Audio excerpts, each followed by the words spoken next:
എല്ലാവർക്കും കുക്കുത്രീനിയിലേക്ക് ഒരിക്കൽ കൂടി സ്വാഗതം. ഇന്ന് വഴുതനങ്ങ വെച്ച് വളരെ എളുപ്പത്തിൽ തന്നെ തയ്യാറാക്കി എടുക്കാൻ പറ്റുന്ന നല്ല ടേസ്റ്റി ആയിട്ടുള്ളൊരു റെസിപ്പിയാണ്. ചോറിൻ്റെ കൂടെയൊക്കെ കഴിക്കാൻ പറ്റുന്ന വഴുതനങ്ങ തൈര് കറി. വെറും 15 മിനിറ്റ് കൊണ്ട് നമുക്ക് തയ്യാറാക്കി എടുക്കാവുന്ന ഒരു കറിയാണ്. പിന്നുള്ളൊരു പ്രത്യേകത എന്താണെന്ന് വെച്ചാൽ ഇതിനകത്തേക്ക് നമ്മൾ തേങ്ങയൊന്നും ചേർക്കുന്നില്ല. മെയിനായിട്ടുള്ള ഇൻഗ്രീഡിയൻസ് പേര് പോലെ തന്നെ വഴുതനങ്ങയും തൈരുമാണ്. പിന്നെ ഇതിന് മുമ്പ് ഞാനിട്ടിരുന്ന വറുത്തരച്ച കടച്ചക്ക കറി ഒത്തിരി പേർക്ക് ഇഷ്ടമായി എന്ന് പറഞ്ഞാൽ എനിക്കും ഒരുപാട് സന്തോഷം. നിങ്ങൾ ഈ തരുന്ന സപ്പോർട്ടിനൊക്കെ ഒത്തിരി നന്ദി. തുടർന്നും ആ സപ്പോർട്ട് ഉണ്ടാവുമെന്ന് തന്നെ ഞാൻ പ്രതീക്ഷിക്കുന്നു. പിന്നെ ഞാനിപ്പം വെക്കേഷന് വേണ്ടിയിട്ട് നാട്ടിൽ വന്നിരിക്കുന്ന സമയമാണ്. 1 മാസം ഉണ്ടാവും ഇവിടെ. കുറേ വീഡിയോസൊക്കെ ഞാൻ അവിടുന്ന് ഷൂട്ട് ചെയ്തൊക്കെ കൊണ്ടുവന്നിട്ടുണ്ട്. പക്ഷെ എത്രത്തോളം എഡിറ്റ് ചെയ്ത് അപ്ലോഡ് ചെയ്യാൻ പറ്റുമെന്നൊന്നും എനിക്കറിയില്ല. എന്നാലും ഒരു വീഡിയോ എങ്കിലും ആഴ്ചയിൽ അപ്ലോഡ് ചെയ്യാൻ വേണ്ടിയിട്ട് മാക്സിമം ശ്രമിക്കാം കേട്ടോ. അപ്പോൾ നമുക്ക് ഈ വഴുതനങ്ങ തൈര് കറി എങ്ങനെയാണ് തയ്യാറാക്കുന്നതെന്ന് നോക്കാം. ഈ വഴുതനങ്ങ തൈര് കറിക്ക് വേണ്ടിയിട്ട് ഞാൻ ഇതുപോലത്തെ 5 ചെറിയ വഴുതനങ്ങയാണ് എടുത്തിരിക്കുന്നത്. അകത്ത് അധികം കുരു ഇല്ലാത്തതും പുറമേ കുറച്ച് കട്ടിയുള്ളതുമായിട്ടുള്ള വഴുതനങ്ങ എടുക്കുന്നതായിരിക്കും നല്ലത്. അത് ഇതുപോലെ ചെറിയ കഷ്ണങ്ങളാക്കി മുറിച്ചെടുത്ത് വെച്ചിട്ടുണ്ട്. ഇങ്ങനെ തന്നെ മുറിക്കണമെന്നൊന്നുമില്ല. നമുക്ക് വേണമെന്നുണ്ടെങ്കിൽ വട്ടത്തിൽ മുറിക്കാം, അല്ലെങ്കിൽ നീളത്തിൽ മുറിച്ചെടുത്താലും മതി. ആദ്യം നമ്മൾ ഇതൊന്ന് കുക്ക് ചെയ്തെടുക്കുന്നുണ്ട്. അപ്പോൾ അതിൻ്റെ കൂടെ ചേർക്കാൻ വേണ്ടിയിട്ട് ഒരു ചെറിയ സവോളയുടെ പകുതിയും 3 പച്ചമുളകും കൂടെ എടുത്തിട്ടുണ്ട്. സവാള തന്നെ വേണമെന്നുമില്ല, ചെറിയ ഉള്ളി എടുത്താലും മതി. ഇനി നമ്മളൊരു പാത്രം അടുപ്പിലേക്ക് വെച്ച് കൊടുത്തിട്ട് നമുക്ക് ആ വഴുതനങ്ങ ഒന്ന് കുക്ക് ചെയ്തെടുക്കണം. അപ്പം പാത്രം ചൂടായിട്ട് വരുമ്പോഴത്തേക്കും അല്പം എണ്ണ ഒഴിച്ചു കൊടുക്കാം. എണ്ണ ചൂടായിട്ട് വരുമ്പോഴത്തേക്കും നമുക്ക് കടുക് പൊട്ടിക്കണം.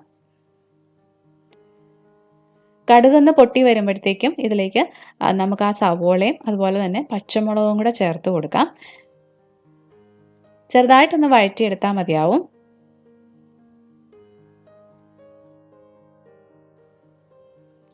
ഇപ്പോൾ ആ സവോളയും പച്ചമുളകും ഒക്കെ ഒന്ന് വാടിയിട്ടുണ്ട്.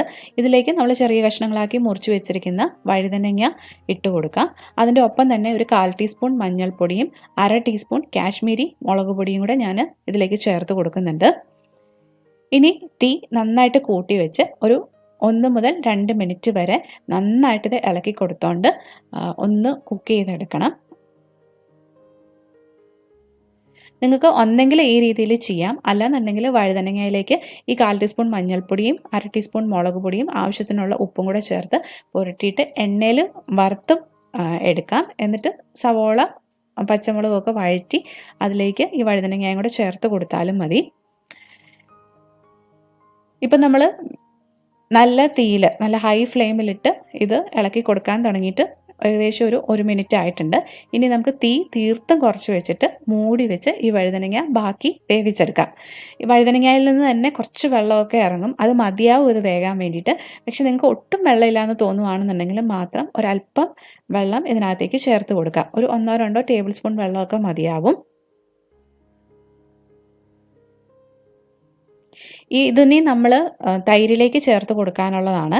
അപ്പം തൈരിലേക്ക് ചേർത്ത് കൊടുക്കുമ്പോൾ വഴുതനങ്ങ ഇതുപോലെ തന്നെ ഇരിക്കണം. ഒട്ടും തന്നെ കുഴഞ്ഞു പോകരുത്. കുഴഞ്ഞു പോയി കഴിഞ്ഞാൽ ഈ കറിയുടെ ടേസ്റ്റ് മൊത്തത്തിൽ മാറിപ്പോകും. അതുകൊണ്ടാണ് വെള്ളം ഇല്ലാതെ വേവിച്ചെടുക്കാൻ പറ്റുമെങ്കിൽ അതാണ് നല്ലതെന്ന് പറഞ്ഞത്.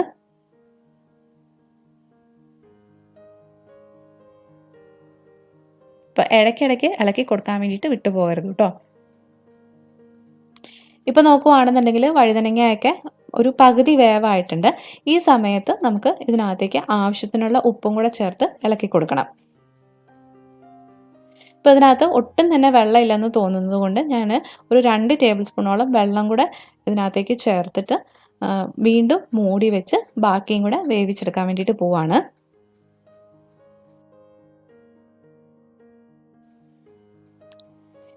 ഇപ്പോൾ നമ്മുടെ വഴുതനങ്ങയൊക്കെ വെന്ത് വന്നിട്ടുണ്ട്. കാണുമ്പോൾ തന്നെ അറിയായിരിക്കും ഒട്ടും തന്നെ കുഴഞ്ഞു പോയിട്ടില്ല, എന്നാൽ വെന്തിട്ടുമുണ്ട്. ഇതാണ് നമുക്ക് വേണ്ടുന്ന ആ വഴുതനങ്ങയുടെ ഒരു പരുവം. ഈ സമയത്ത് ഉപ്പ് വേണമെന്നുണ്ടെങ്കിൽ നോക്കിയിട്ട് കൂടുതൽ ചേർത്ത് കൊടുക്കണം. എനിക്കിപ്പം ഉപ്പൊക്കെ നല്ല ആവശ്യത്തിനുള്ളതുണ്ട്. അതുകൊണ്ട് തന്നെ ഞാനിനി തീ ഓഫ് ചെയ്യുവാണ്. ഇതിന് നമ്മൾ തൈരിലേക്ക് ചേർത്ത് കൊടുക്കാൻ പോവാണ്. അപ്പം ചെറുതായിട്ടൊന്ന് തണുത്താലും കുഴപ്പമൊന്നുമില്ല. ഇത് 1 കപ്പ് നല്ല കട്ടി തൈര്, 1/2 കപ്പ് വെള്ളം കൂടെ ചേർത്ത് നന്നായിട്ട് ഉടച്ചെടുത്ത് വെച്ചിരിക്കുന്നതാണ്. ഒട്ടും തന്നെ കട്ടയില്ലാതെ തന്നെ ഉടച്ചെടുത്തതാണ്. അതുപോലെ തന്നെ ഇതിനകത്തേക്ക് ഞാൻ ആവശ്യത്തിനുള്ള ഉപ്പും കൂടെ ചേർത്ത് കൊടുത്തിട്ടുണ്ട്. ഇതിനി നമ്മൾ സെർവ് ചെയ്യാൻ വേണ്ടിയിട്ട് ഞാൻ ഇതുപോലെ ഒരു ചട്ടിയാണ് എടുത്തിരിക്കുന്നത്. ആ ചട്ടിയിലേക്ക് നമുക്ക് ഒഴിച്ചു കൊടുക്കാം. ഇതിലേക്ക് നമുക്കിനി ഒരു 2-3 ഇൻഗ്രീഡിയൻസും കൂടെ ചേർത്ത് കൊടുക്കാനുണ്ട്. അതായത് ഒരു 1/4 ടീസ്പൂണോളം ഉലുവ വറുത്ത് പൊടിച്ചത്, 1/4 ടീസ്പൂൺ തന്നെ ഇല്ല, അതിനേക്കാൾ ഒരു നുള്ളു കുറവ് ജീരകം, ചെറിയ ജീരകം വറുത്ത് പൊടിച്ചത്, അത്രയും തന്നെ കായം, ഇതും കൂടെ ചേർത്ത് നന്നായിട്ട് ആ തൈരിലേക്കൊന്ന് മിക്സ് ചെയ്ത് കൊടുക്കണം. ഈ ജീരകവും ഉലുവയുടെയും കായത്തിൻ്റെയൊക്കെ ടേസ്റ്റ് നമ്മുടെ ആ ഒരു രുചിക്ക് അനുസരിച്ചിട്ട് വ്യത്യാസങ്ങളൊക്കെ വരുത്താം കേട്ടോ. ഈ തൈരൊന്ന് രുചിച്ച് നോക്കുമ്പോൾ അറിയാലോ, കൂടുതൽ വേണമെന്നുണ്ടെങ്കിൽ കൂടുതൽ ചേർത്ത് കൊടുക്കാം. ഇനി ഇതിലേക്ക് നമുക്ക് ചേർത്ത് കൊടുക്കേണ്ടത് നമ്മൾ ആ വേവിച്ച് വെച്ചിരിക്കുന്ന വഴുതനങ്ങ ആണ്. അതും കൂടെ ഇതിനകത്തേക്ക് ചേർത്ത് നന്നായിട്ട് എല്ലാം കൂടെ ഒന്ന് മിക്സ് ചെയ്ത് കൊടുക്കണം.